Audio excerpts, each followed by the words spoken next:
Assalamu alaikum everyone, my name is Farah Halabi and I'm a professional Muslimah life coach, and I'd like to ask you, what are your Ramadan challenges? What comes up for you when you think about the beautiful month? What comes up for you when you think about Ramadan being about 24 days away? How do you feel about how you're going to spend your time during the month, how you're going to experience it? And I'd like you now to think about, what if the challenges that you've just thought about weren't there? What if you weren't worried about Ramadan? What if you were looking forward to it? What if you could change and turn and transform those challenges into ways in which you can have a lovely Ramadan? A non-stressful, a non-anxious inducing Ramadan, a non-worrying Ramadan. How would that feel for you? That's what I'm helping the amazing Muslim women that are on my Get Ramadan Ready with Farah program, helping them turn the challenges that they're facing, the challenges that they feel that they have in Ramadan, into ways in which they can utilise those very things that are getting in the way to help them path the way to having the Ramadan that they want. And it really comes down to having mercy and understanding and compassion for yourself, because the more and more that is built up in your mind about how Ramadan should be, how it has, maybe how it's always been, maybe how you think it should be and how it never is what you should be, and you just end up feeling like it's a bit of a washout, that you never get enough done. There's always stuff that gets in the way, whether it be the kids, the home, your job, your community, your business, whatever it is, that it's all getting in the way. Well, what if all of those things were the way for you to have an amazing Ramadan? What if all of those challenges were actually opportunities for you to have the Ramadan that you want? And when I talk about the Ramadan that the ladies that are on the program want, they can tell me all day long what they don't want. They can tell me in great detail how they don't want to feel. But when we really get to the nuts and bolts of what it is that they do want, there is this sense of it should be a certain way, or it has to be a certain way, and if it isn't, then it's just game over. But when we really put the meat on those bones, when we really look at what is within their control, we can't control the kids. You can't control your home, or your spouse or your colleagues. You can't control your employees. You can't control your business. You can't control other things around you. But what you do have is the ability to manage to work with what you have got, which is your mind, your thinking, your emotions, your actions.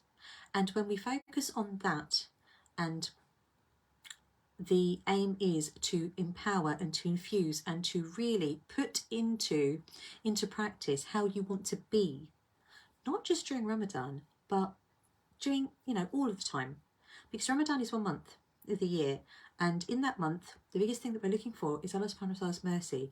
So by entering the month with mercy for ourselves, not complacency, not we'll just see how it goes, having a a general idea of what you want to achieve or how you want to achieve it, but having the faith and the conviction that you are going to have the Ramadan that you've decided that you want, that you have created, that you have curated in a way that fits with everything that you have got going on, doing what you can with what you've got.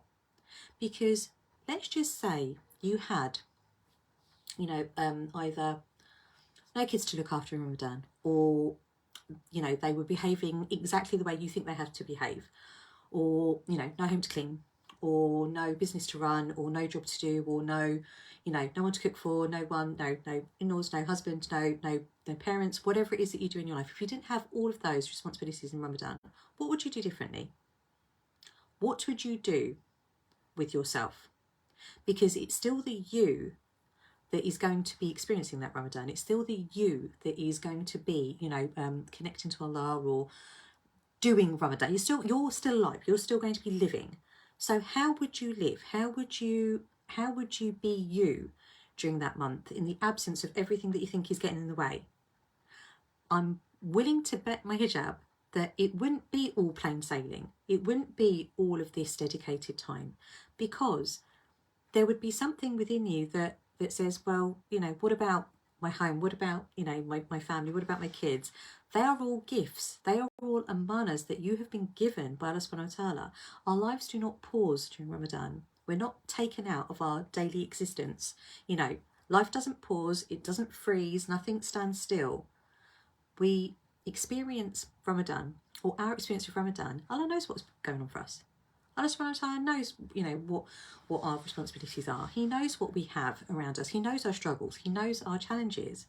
So, and he tells us quite clearly that he will not burden us with more than we can bear. So, the challenges that you have, I'll ask you again, what are your Ramadan challenges?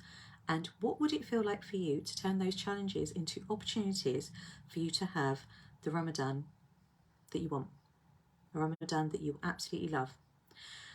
I have 3 slots now available, the last 3 slots, and they will only be available until Thursday now, and then that's it. It's fully booked, and there is the adequate amount of time between now and the start of Ramadan for me to offer my 4-week one-to-one Get Ramadan Ready with Farah program. If you have tried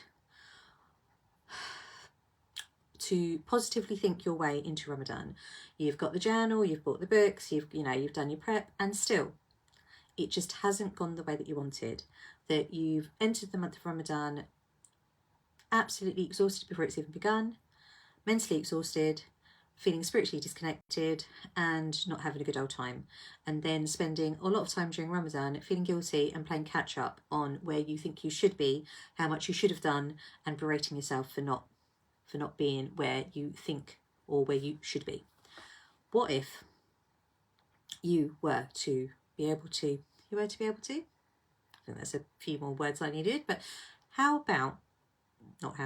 what if even, I'm very tired, subhanAllah, how would it be for you to be able to enter the beautiful month of Ramadan with faith and conviction that you are going to have an amazing Ramadan, and then during Ramadan see the evidence of that, see the evidence daily of that, and you curating and creating that for yourself, and then leaving the beautiful month feeling alhamdulillah and eagerly anticipating next year, so that you can enter the month in the same way, again with certainty, with conviction that you are going to have an amazing Ramadan, because you decided it, because you chose to ahead of time, and you took the small steps, the incremental small steps, the consistent small steps every single day to make that happen. And that you are going to leave Ramadan and take those lessons and use them in your daily life, in the months outside of Ramadan, to create the life you want and live a life you love. How would that be for you? If you would like one of those last 3 slots, you're a Muslim woman who is looking for a different way of approaching this month, that you've tried everything and you just want some real bespoke one-to-one help that speaks to you, not as well intentioned as they are the Ramadan prep programs that are around, because this you know what what the doing is involved, what doing is involved in Ramadan. It's not that you don't know what to do. It's not that you don't know what happens during Ramadan. There is no lack of knowledge here. There is tons of knowledge. There's tons of information. There's so many ways in which people prepare, for the doing of Ramadan, whether it be logistical prep, whether it be, taking time out. But I'm talking about self-preparation, preparing yourself, your priming, prepping, proofing, really laying a foundational transformation in your mind, in your emotions, in your approach, in your perspective, so that you are changed, the you that is your physical, spiritual and psychological you, that those three parts that make you human. By priming and prepping all three of those parts of you and entering the month in a way that you are different and that you are transformed, and that Ramadan helps you change and transform and optimizes all of that stuff that you have going on in a way that is very, very unique to you, in a way that you are utilizing all of those gifts, all of those parts of your life that make up your day-to-day, fabric of being. It's not about ditching the kids, or pausing the husband, or deciding you're going to clean your home or go to work for a month. It's utilizing all of those aspects of your life and doing what you can with what you've got. So, are one of the 3 slots yours? Well, if they are, well, they are yours for the taking. Just need to contact me on connect@farahhalabi.com, or you can private message me and we can arrange the timings and the payment for the programme. It's only £250, which is a fraction of the cost of my usual coaching programme. So let's get you Ramadan ready. Let's get you Ramadan raring to go, and let's make this your best Ramadan ever. Why wouldn't it be? Alhamdulillah. We've got 24 days or so before Ramadan starts. Let's get to work. The details are in the comments of how you can join. If they're not, then like I say, can DM me or email connect@farahhalabi.com. As always, I pray that you are safe, well, happy and healthy, and inshallah I will see you very, very soon for another little convo. But for now, take care. Assalamu alaikum.